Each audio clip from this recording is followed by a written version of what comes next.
Today, I'm going to explain a new lesson in molecular genetics, which is protein synthesis.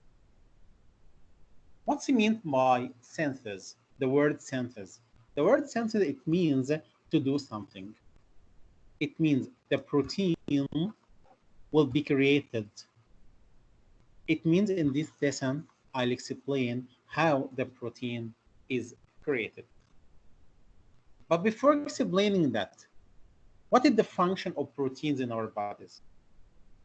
Does it mean that the protein is important in our body? Sure. It could act as enzymes. It could act as antibodies. Also, it has a transport function and many other functions for the proteins. For this reason, I can say that the protein is very important in our bodies. Before explaining how the protein is created in our body, I have to mention the 3 types of RNA because they have a role in protein synthesis. The first one is messenger RNA. The second one is a transfer RNA. The third one is ribosomal RNA.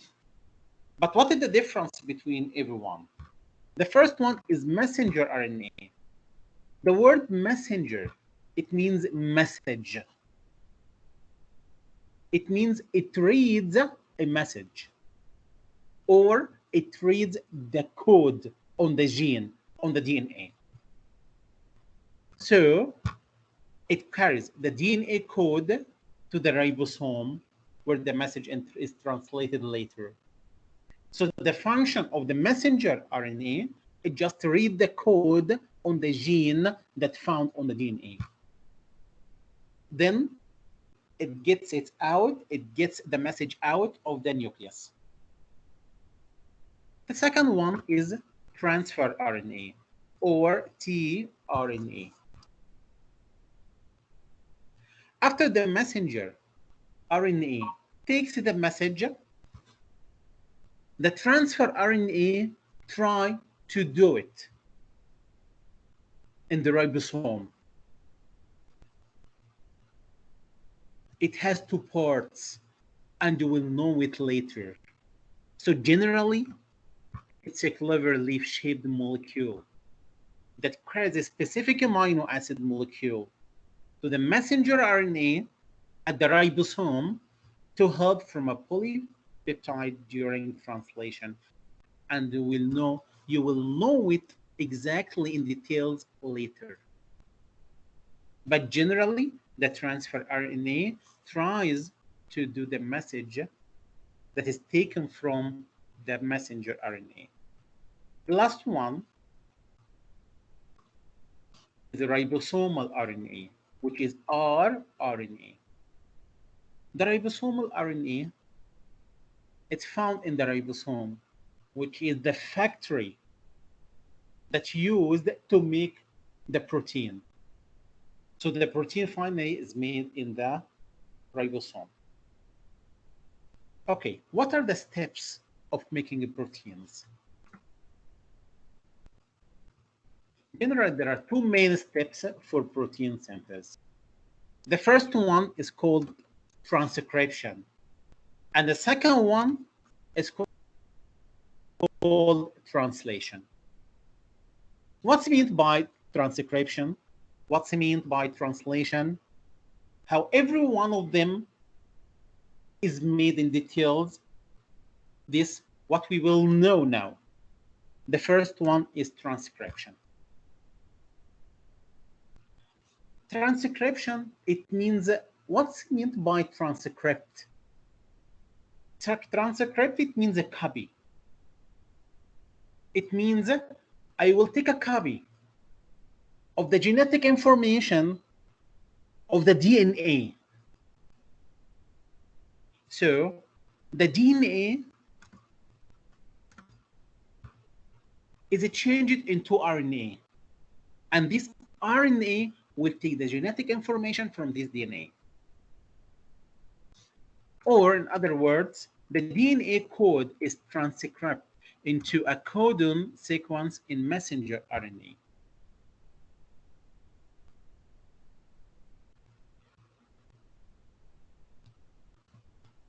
Transcription begins when the enzyme RNA polymerase binds to one of the strands of DNA at the promoter region. Here, you'll find the RNA polymerase. It comes to bind here at the promoter, and then the DNA strand of a specific gene separates, and after it is separated, the RNA with its bases tries to be complementary with this strand of DNA. What are the bases of the RNA? We know them that are adenine, guanine, uracil, and thymine.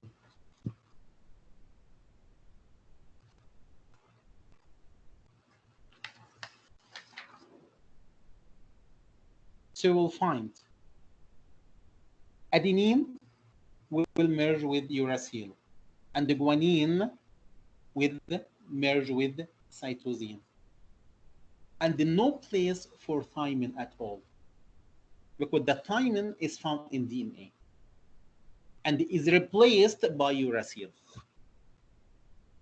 So all in all here in transcription, we'll find that RNA polymerase tries to bind here in this part at the promoter region, and then this part of DNA is separated, and then this RNA, it tries to make a complementary with its bases with this strand of DNA, and in this case, it's called messenger RNA. After I have the messenger RNA. It goes out of the nucleus itself. It has a message now. This message should be achieved. So it goes out of the nucleus to the cytoplasm to try to achieve this message. But don't forget, guys, I'm talking about the transcription. So transcription, it involves one of the strands of DNA. But if you remember the replication, it involves both strands. Don't forget this hint, please. Okay. Now we'll continue the second part of protein synthesis, which is translation.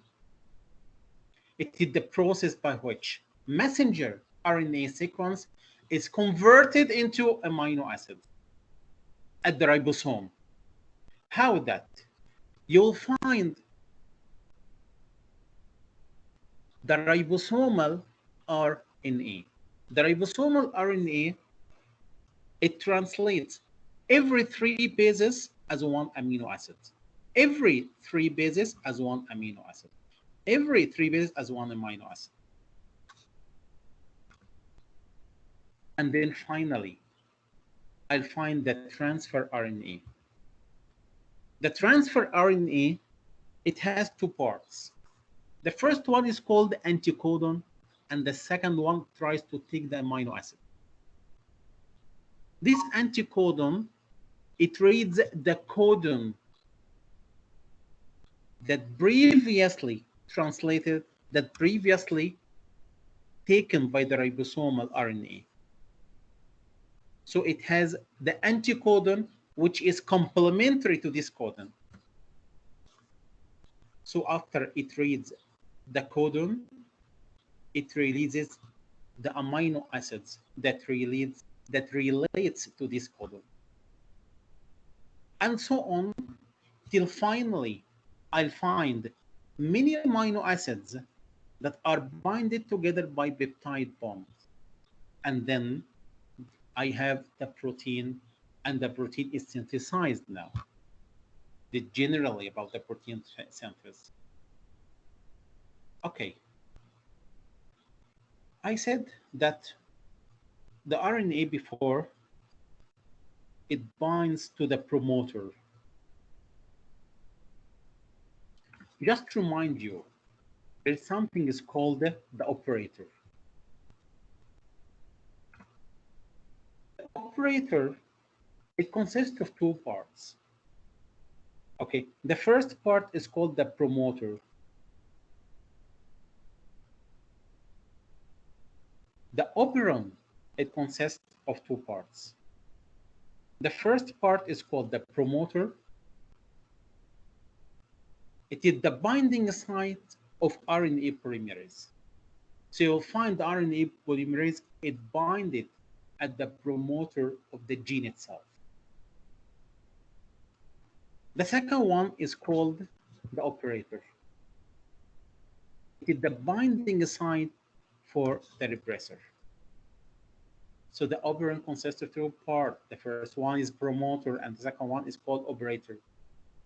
The promoter is the binding site of the RNA polymerase to make transcription. So the RNA polymerase must always to the DNA before transcription can take place. So the promoter is like an on switch. The operator, it is the binding site for the repressor. Look here, it's called the operon. This is called the promoter, and this is the operator. The promoter is the binding site to the RNA polymerase, and this one is the operator. It is the binding site to the repressor. The third part is called TATA box. It's named for this, it's a sequence of alternating A and T. Generally, it helps the RNA polymerase to bind to the promoter. That's only. Now I want to talk about the gene regulation. After we know now the parts of the operon. This will help us to know the gene regulation. What's meant by the gene regulation? The gene regulation, it means that the cell can regulate the gene expression. We know that every gene in the cell is not turned on all the time.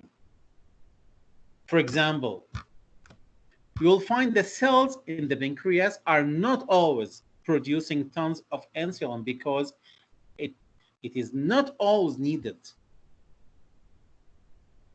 So,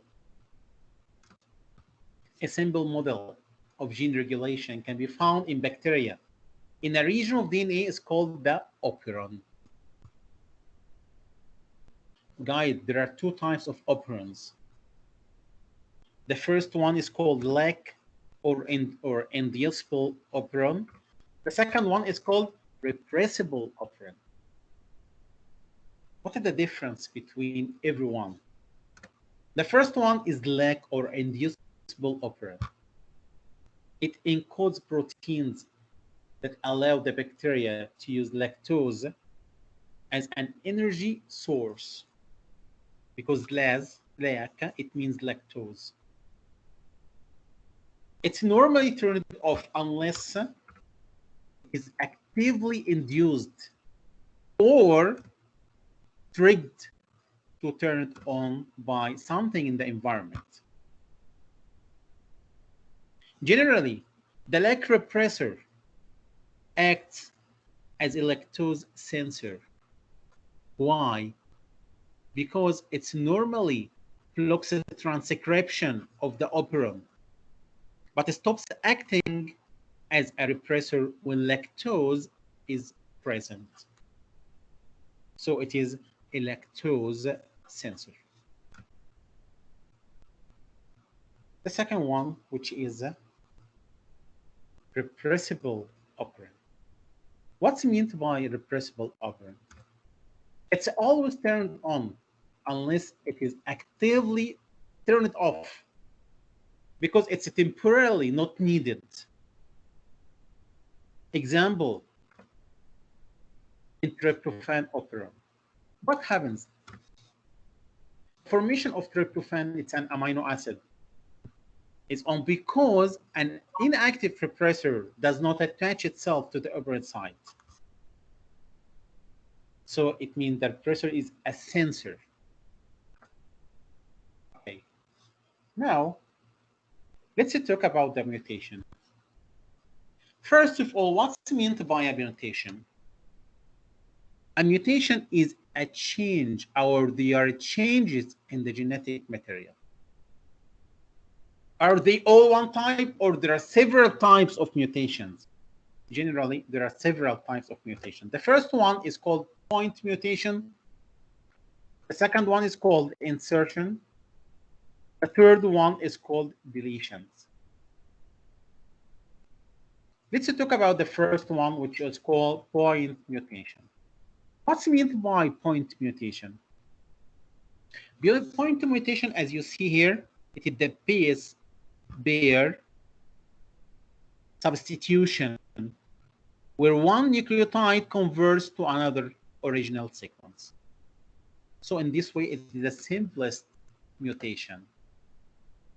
It is the simplest mutation. Okay. Now let's talk about, let's take an example for it.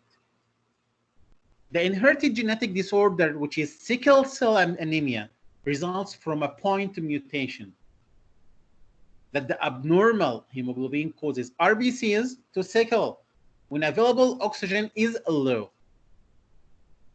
So when the RBCs sickle, a variety of tissues may be deprived of oxygen and they suffer severe and permanent damage.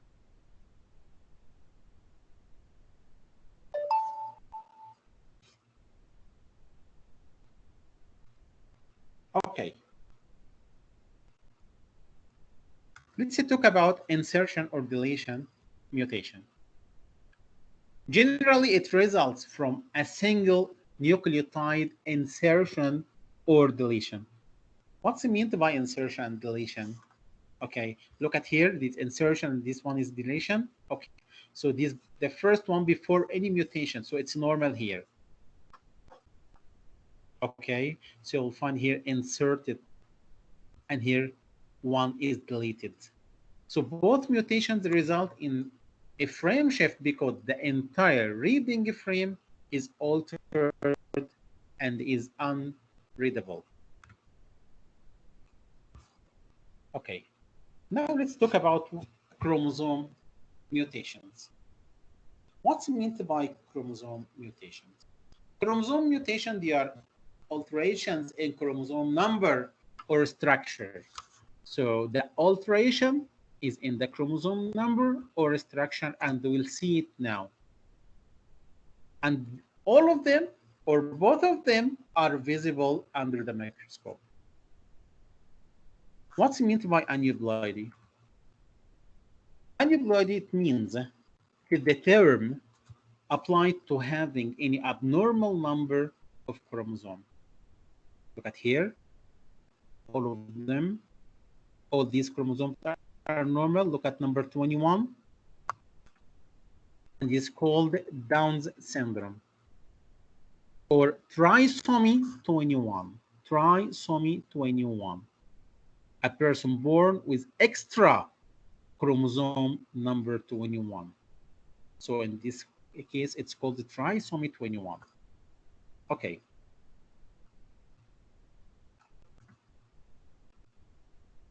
What's meant by polyploidy? Polyploidy, it means having entire extra sets of chromosomes, a 3N triploid or 4N tetraploid. It's a common in plants. It's responsible for brilliantly colored flowers. Look at here, the 3N, this 4N, as shown here, so they are called polyploidy. Aneuploidy and polyploidy result from non-disjunction, where homologous pairs fail to separate during meiosis. See the difference between aneuploidy, and polyploidy. Now, what's meant by the human genome? Or an organism's genetic material?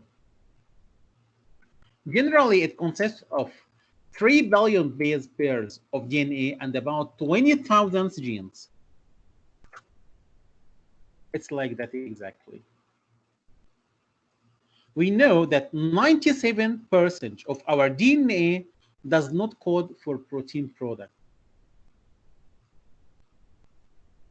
Some of our DNA are called pseudogenes. What's meant by pseudogenes? They are non-functional segments of DNA that resemble functional genes. Most arise either directly by DNA duplication or indirectly by reverse transcription of messenger RNA.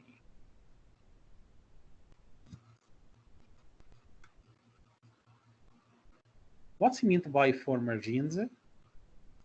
They have accumulated mutations over a long time. Okay, thank you guys.